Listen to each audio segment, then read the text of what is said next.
Bonjour, bienvenue dans cette vidéo sur comment renforcer les formateurs occasionnels. Alors, c'est un atelier que j'ai animé lors du salon Solutions ressources humaines e-learning expo. Et pour ceux et celles qui n'ont pas pu être présentes à cet atelier, j'enregistre une version en accéléré. Donc, je vous ferai part des questions, des suggestions qui ont été faites par les nombreux participants et on pourra après échanger sur les réseaux sociaux. Donc, je représente Ecos Concept et Ecos Concept, on existe depuis maintenant une trentaine d'années et on a développé au fil du temps deux niveaux de compétences, un sur les sujets, le changement, le management, les projets, la gestion du temps, la relation client, et en même temps sur les modalités, la formation en salle, formation à distance, des ateliers de facilitation, de la gamification, de la formation de formateurs. Et je vous ai mis à droite les grands sujets d'actualité en 2021 et vraisemblablement en 2022, 2023 et après. Et on retrouve en bas un point important qui est renforcer les formateurs. Donc, je suis Jérôme Boquet, j'ai fondé Ecos Concept et j'interviens à trois niveaux. Premier niveau, en tant que consultant par rapport à des besoins, à des situations, comment mettre en place et accompagner des démarches sur changement, transformation, que ce soit vis-à-vis de l'organisation, vis-à-vis des formateurs, vis-à-vis du management. Deuxième niveau, c'est en tant que formateur. J'anime énormément différentes modalités, que ce soit en salle, à distance, petits groupes et grands groupes. Et un thème que je traite depuis très longtemps, c'est la formation des formateurs, des concepteurs pédagogiques, des mentors, des tuteurs, des formateurs relais, etc. Et puis un troisième niveau, c'est en tant que concepteur. Je conçois énormément de modules de formation. Dans certains cas, c'est une conception à partir de rien. Dans d'autres, c'est une amélioration et une évolution des modalités existantes. Alors, les formateurs occasionnels, il y a des allers et retours. Quand ça fait maintenant 30 ans que je suis dans le métier, on passe son temps à voir on internalise tout, et puis on avance, et puis ça recommence, etc. Mais ce qui s'est passé, c'est qu'en 2021 et avant en 2020, il y a eu besoin dans les organisations de renforcer les compétences pendant la crise. Et donc, on a pris des personnes qui étaient présentes et disponibles et qui connaissaient le métier. Il y a un deuxième enjeu, c'est de réduire le temps avant la formation. Quand on fait appel à des formateurs permanents, internes ou externes, quelquefois, la prochaine session, elle est dans un mois, dans 2 mois, dans 3 mois. Et donc, pour raccourcir ce temps-là, on va faire appel à des formateurs occasionnels. Il y a aussi, dans le cadre de déploiement, lors de changements ou transformations, on va s'appuyer sur des gens du métier, sur des gens du terrain. Il y a des sujets qui sont internes dans l'entreprise et qui sont spécifiques. Et autant choisir quelqu'un qui pratique au quotidien, mais on le verra après. Ce n'est pas parce qu'on pratique au quotidien un métier qu'on a forcément les compétences permettant de transmettre ça à d'autres personnes. Il y a des fois des volumes importants, il faut former en peu de temps beaucoup de monde. Un autre élément non négligeable, optimiser le budget formation, faire appel à de l'interne, surtout s'il y a des coûts cachés, ça peut permettre de préserver son budget formation. Et puis, dans certains cas, on a eu ça aussi. Il y a des personnes dans les métiers qui avaient moins d'activités, où il y avait des organisations qui faisaient que, on disait, tiens, telle personne qui a de l'expérience ou du savoir-faire, autant la faire monter en compétences en tant que formateur ou formatrice, de façon à l'employer. Donc, on voit bien que c'est un enjeu extrêmement important, ou ce sont des enjeux extrêmement importants. Alors, quand on parle de formateur occasionnel, et c'était une des questions qui m'étaient posées, ça regroupe beaucoup de personnes différentes. Alors, ça peut être des gens expérimentés et ou experts sur le sujet, ça peut être des managers, ça peut être des gens de l'équipe projet, ça peut être aussi des personnes disponibles. On a quelquefois en formateur occasionnel des gens en sous-activité ou entre deux activités ou dont on a moins besoin, et on se dit on va les mettre à contribution pour former d'autres personnes. Les grandes situations qu'on rencontre, on a le coin de table. Alors, le coin de table, ce n'est pas du tout péjoratif, mais c'est à un moment donné, je vais former en situation de travail un collègue, un nouvel arrivant, un nouvel outil pendant quelques minutes. Alors, ça peut être de nombreuses fois, mais pendant quelques minutes ou sur le poste de travail ou sur l'ordinateur. On a ici toutes les formations de terrain, etc. On a lors d'intégration, transférer à des stagiaires alternants, des gens qui viennent plus ou moins longtemps, les compétences, les savoir-faire, les outils internes. On a bien sûr tout un tas de sujets tels que les déploiements, comme je l'ai dit, lancement de nouveaux produits, process, dans lequel on va s'appuyer temporairement sur des formateurs occasionnels, mais qui n'ont pas forcément vocation à ce que ça devienne leur activité principale. Et donc, on va bien voir après qu'il est important de travailler sur un retour sur investissement. Alors, bien évidemment, comme toute situation, ça amène à des difficultés. Et ce que j'ai fait à ce moment-là, c'est que j'ai demandé à la salle quelles étaient les difficultés rencontrées. Donc, ce que je vous propose, vous regardez la vidéo, vous mettez sur pause, puis vous dites, tiens, à votre avis, quelles sont les difficultés qu'on peut rencontrer lorsque l'on fait appel à des formateurs occasionnels? Donc maintenant, vous pouvez remettre en marche. Donc voilà les éléments que j'ai présentés. Déjà, le constat, c'est qu'il peut y avoir une confusion, hein, ce que j'ai dit tout à l'heure, entre on peut être là depuis longtemps, connaître un sujet et être expert. Alors, voir dans certains cas, on a des formateurs occasionnels, ils n'ont ni d'ancienneté, ni forcément d'expérience, ni forcément d'expertise. Mais ce n'est pas parce qu'on sait faire qu'on va être capable de transférer. Hein. Ce n'est pas automatique. Alors, c'est même, hein, il y a un thème à la mode, l'ultra-crépidarianisme. C'est penser parce qu'on est compétent sur un sujet, on l'est sur un autre. On peut être très, très bon sur un sujet. J'ai connu des très, très bons commerciaux qui étaient des très mauvais formateurs commerciaux. Alors, j'ai connu aussi des très bons commerciaux qui devenaient de très bons formateurs commerciaux, mais ce n'est pas automatique. On peut être un très bon joueur de foot et un mauvais entraîneur. Aussi, dans beaucoup de cas, ça consiste, le formateur occasionnel, et ce n'est pas entièrement de sa responsabilité, parce qu'il présente ce qu'on lui donne et il reproduit ce qu'il a vécu. On va avoir, on présente un support, on montre un produit, on parle, et puis voilà, et puis je vous raconte une histoire, et on croit que c'est formé, ce qui crée beaucoup de frustration chez les formateurs et les participants. Un grand retour d'expérience, et ça a été une bonne nouvelle liée à la distance obligatoire, c'est qu'on s'est rendu compte que ce qui n'était pas terrible en salle était horrible à distance. Parce que hein, ce qui tient en salle, parce que c'est le collègue, parce qu'il raconte des anecdotes et qu'on est content d'être là avec d'autres collègues et qu'on boit des cafés lors de la pause, et ben, ça devient horrible. Et donc, il y a un effet, beaucoup de clients se sont rendus compte qu'il fallait aussi renforcer et aider les formateurs occasionnels en salle, voire même les formateurs permanents. Souvent, on leur demande d'utiliser des modalités pas terribles. On leur file des docs techniques, des PowerPoint, enfin, ils se retrouvent à animer. Enfin, c'est comme si on demandait à quelqu'un de conduire une voiture qui n'a pas de roue ou qui va à 2 à l'heure ou qui n'est pas terrible. Hein. Et donc, ça amène à ce que les formateurs occasionnels se retrouvent un peu dans une position délicate. Donc, dans beaucoup de cas, ils s'engagent. Et puis, voyant qu'il faut donner beaucoup pour peu de résultats, ils arrêtent. Ils ont du stress, il n'y a pas beaucoup de reconnaissance. S'ils ne sont pas accompagnés, ils passent beaucoup de temps et beaucoup d'énergie dans la formation et finalement, à la fin de la journée, ils sont lessivés ou à la fin de l'heure et leurs participants sont moyennement satisfaits. Si on ne les cadre pas, ils mettent beaucoup de contenu dont ils se servent peu. Les apprenants ne sont pas forcément très constructifs ou à juste titre sont déçus. Il y a un élément aussi très, très important qui a été donné dans l'activité précédente, hein, quels sont les constats. C'est dans beaucoup de cas, ils le font en plus de leur activité et donc leur manager continue à leur demander la même production alors qu'ils devraient dédier du temps à préparer la formation, à animer la formation, etc. Hein, donc, il y a aussi ce constat que former, ça demande du temps et que si je dois le faire en plus de mon travail, beaucoup vont arrêter parce qu'il y a un moment donné, ce n'est pas dans les objectifs, ce n'est pas dans les priorités. Et ils sont pris dans la double contrainte de t'étais où alors qu'ils sont là pour aider l'entreprise à développer des compétences. Alors, si j'avance un petit peu, il y a vraiment une grande différence entre le formateur occasionnel et le formateur permanent. Hein. Pour un formateur occasionnel, la formation, c'est complémentaire, c'est même supplémentaire. Hein. Ils n'ont pas beaucoup de sessions. Hein. Un formateur occasionnel, il va former 1 fois, 2 fois, 3 fois. Moralité, leur demander du temps à consacrer sur la conception, etc., c'est juste trop.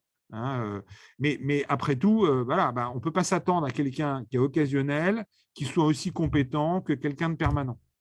Et donc, si on regarde, pour avoir accompagné beaucoup de formateurs occasionnels, ce qu'ils veulent, c'est réussir, c'est se dire finalement, j'ai un retour, on me donne des trucs que je peux facilement adapter ou animer, on me donne des techniques pédagogiques faciles à faire, et puis je suis reconnu par les gens que j'accompagne, par mon manager, par l'organisation.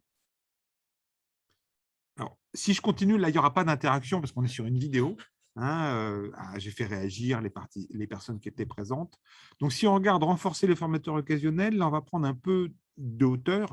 L'un des sujets qu'on traite beaucoup depuis très longtemps, c'est la réussite du changement, le management du changement, etc. Je vous propose 4 grandes étapes qui sont cadrées. Cadrer de quoi on a besoin, préparer et se préparer, accompagner la réussite et stabiliser. Donc déjà, ce qui va être important, ambition raisonnable. Alors, ça a l'air évident, mais ce que je disais avant, on ne peut pas s'attendre à ce que si on forme 2 heures un formateur occasionnel, il développe les talents d'un formateur expérimenté depuis 20 ans sur son sujet. Mais un des éléments intéressants, ça va être de se dire, on va capitaliser sur ce qui existe. Par exemple, animation de réunion et présentation. Si on a un formateur occasionnel qui a déjà animé des réunions ou des présentations, on va s'appuyer dessus. À condition que ces réunions soient efficaces et que ces présentations le soient aussi, parce que s'il reproduit ce qu'il a vécu et qui n'est pas terrible, il va falloir le faire évoluer. On va juste aller sur l'essentiel.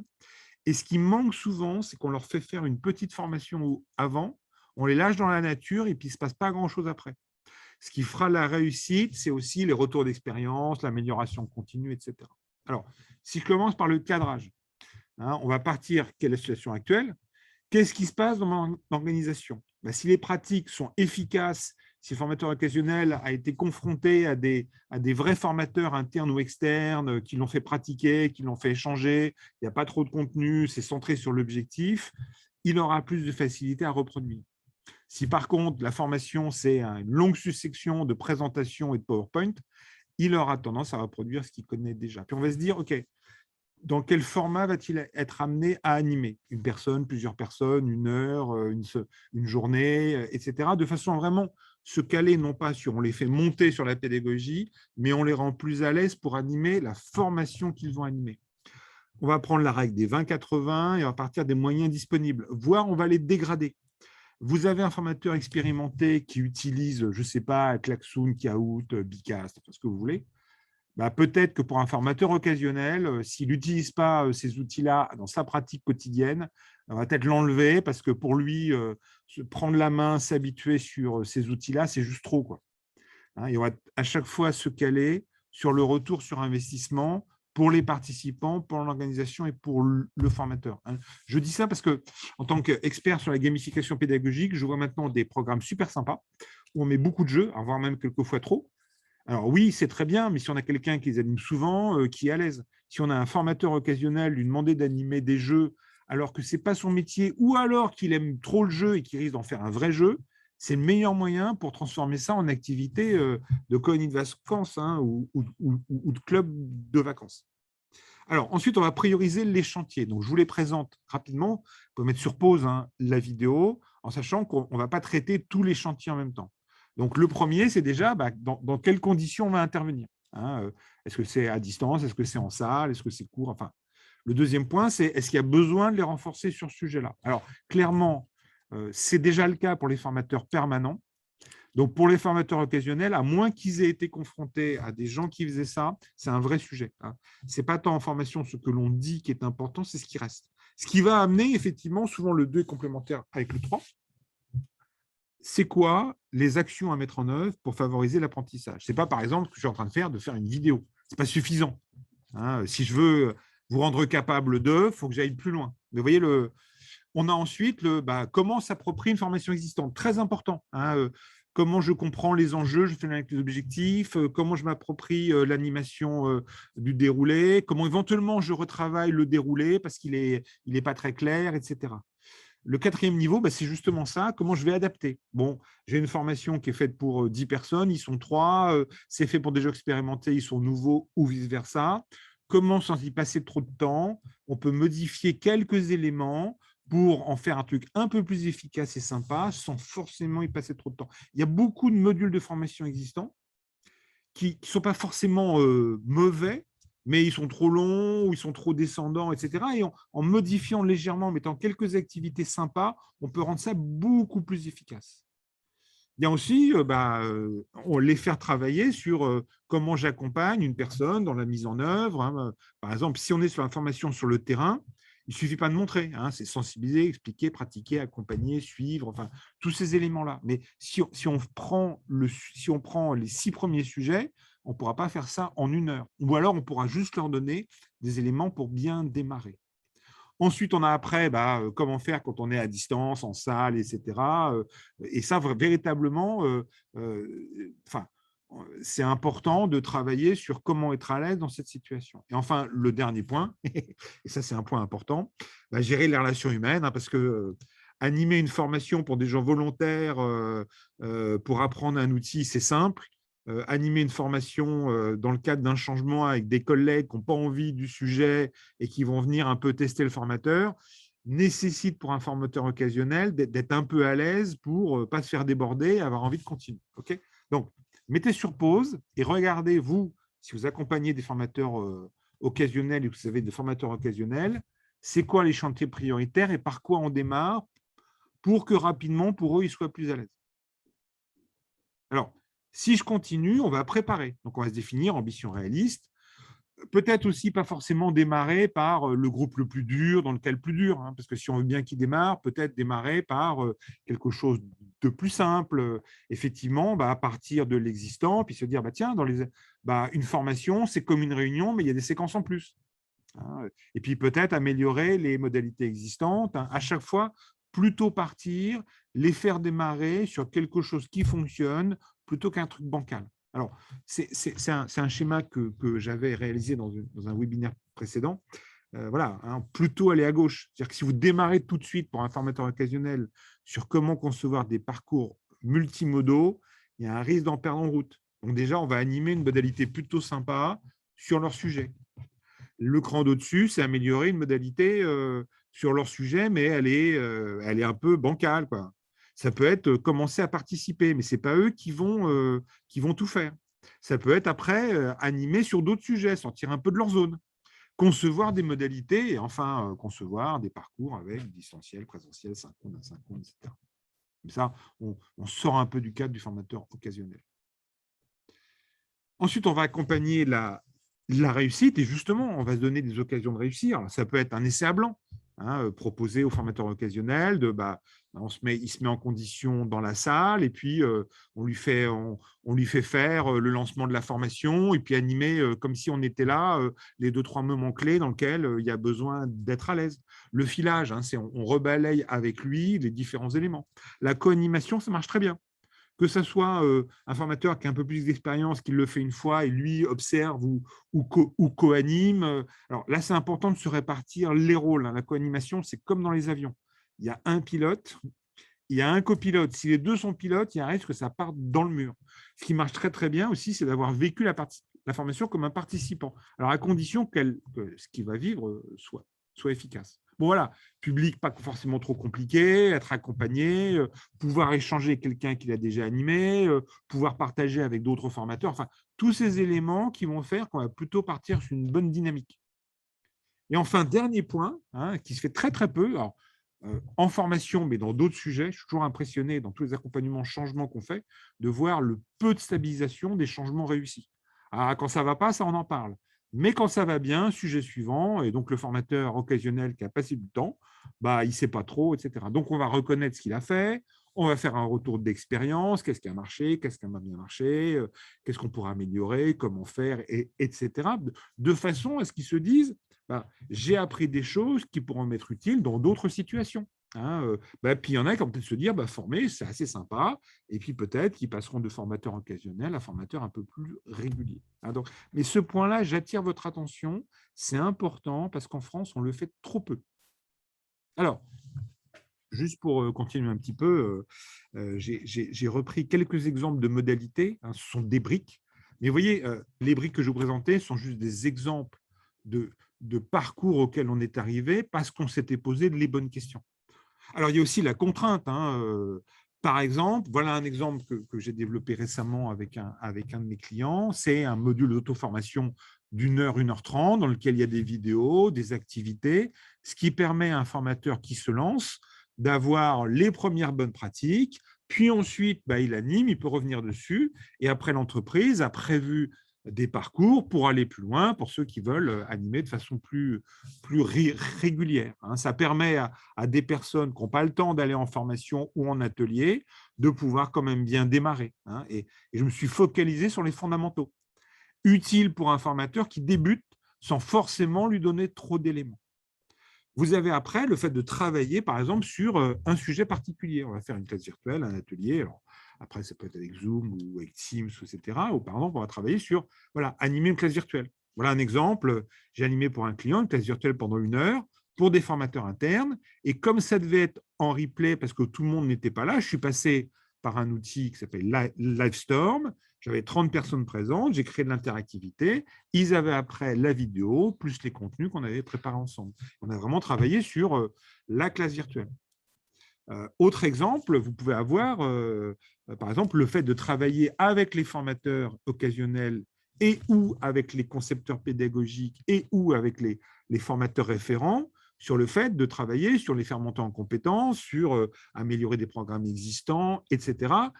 L'idée, ça va être à chaque fois de toujours focaliser sur le retour sur investissement. Autre exemple qui marche très très bien, c'est d'avoir du multimodal. Alors que ce soit, là je vous l'ai mis, 3 jours en présentiel, c'est-à-dire 3 mois. C'est pour des personnes qui font des formations sur le terrain, des formateurs quotidiens sur le terrain. C'est 3 mois de suite, tous les mois, 1 jour en présentiel, alors en salle ou à distance. Et puis à mi-chemin, premier jour, le deuxième jour, le mois d'après, et au bout de 15 jours entre les deux, une classe virtuelle d'1h30, 45 minutes sur retour d'expérience sur ce que vous avez mis en place et vécu, et puis présentation des éléments qu'on verra la prochaine journée, de façon à ce que quand on est en présentiel, on soit plus sur la pratique que sur la théorie. Et puis, le fait d'avoir identifié des petits modules de e-learning permettant de les renforcer ou qu'ils sachent que le jour où j'en aurai besoin, je peux aller à tel endroit. Un exemple d'un dispositif, il y a beaucoup de formateurs qui veulent, beaucoup de gens qui veulent devenir formateurs occasionnels. Donc, une première brique, par exemple, alors, entre une journée à une journée et demie, premier jour, si possible en présentiel, mais ça peut être à distance, sur les fondamentaux. Ensuite, quelques temps pour laisser le temps de mettre en pratique et de digérer, et puis une demi-journée à distance, revenir sur le sujet, aller plus loin, approfondir.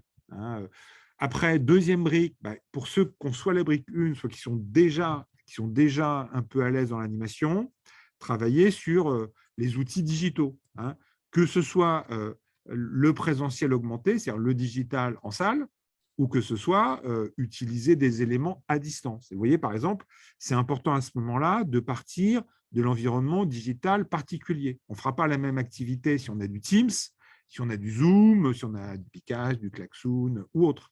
L'important, c'est que les formateurs occasionnels, on les fasse travailler sur ce qu'il y a dans l'entreprise, les licences disponibles, de façon à ce qu'ils puissent reproduire, voire même de prévoir à l'avance des activités qui pourront facilement reprendre. Et la brique numéro 3, destinée à des formateurs déjà un peu expérimentés, toujours pareil, revenir sur c'est quoi les grands fondamentaux d'animer à distance, et puis une autre demi-journée sur comment on conçoit ou comment est-ce qu'on transforme une formation en salle en formation à distance. Enfin, autre élément, je suis expert, donc on a un de nos partenaires qui s'appelle Youno. Pour eux, moi je suis expert sur 4 sujets: manager les changements, gestion des conflits, manager à distance, et autant vous dire qu'en ce moment on en fait beaucoup, et puis formation de formateurs. Et par exemple, c'est un module qui va durer, un parcours qui dure sur 6 semaines avec 4 modules. Module 1, comment apprendre, module 2, la conception pédagogique, module 3, comment animer une formation, et module 4, comment animer la relation avec les participants, assurer le transfert et la conclusion et par rapport aux résultats. Là, on est sur un parcours avec des classes virtuelles. Et enfin, juste pour finir, pouvoir intervenir par exemple sur la conception pédagogique, c'est-à-dire reprendre des formations existantes ou en créer, de façon à ce qu'après, les formateurs occasionnels aient des kits de formation plutôt sympas et plutôt ludiques, faciles à animer, pour ensuite les déployer dans leurs magasins, dans leurs équipes, lors de leurs animations. D'accord ? Voilà, donc ça, c'était pour vous présenter différents éléments. Bien évidemment, Vous n'avez pas eu les échanges. Il y avait beaucoup de questions qui ont été posées après sur par quel sens le prendre, comment faire, qu'est-ce que je pense de ceci ou de cela. Mais donc, ce que je vous propose, c'est vous qui regardez la vidéo. Alors, vous avez mon mail. Je vous conseille aussi de rentrer en contact avec moi sur LinkedIn. Donc, vous tapez Jérôme Boquet, vous allez me trouver. Et à ce moment-là, le mieux, c'est de mettre un commentaire, soit sous la vidéo, ou qu'on continue nos échanges. Sur ce, je vous remercie de votre participation et je vous souhaite d'excellentes formations. Merci. Au revoir.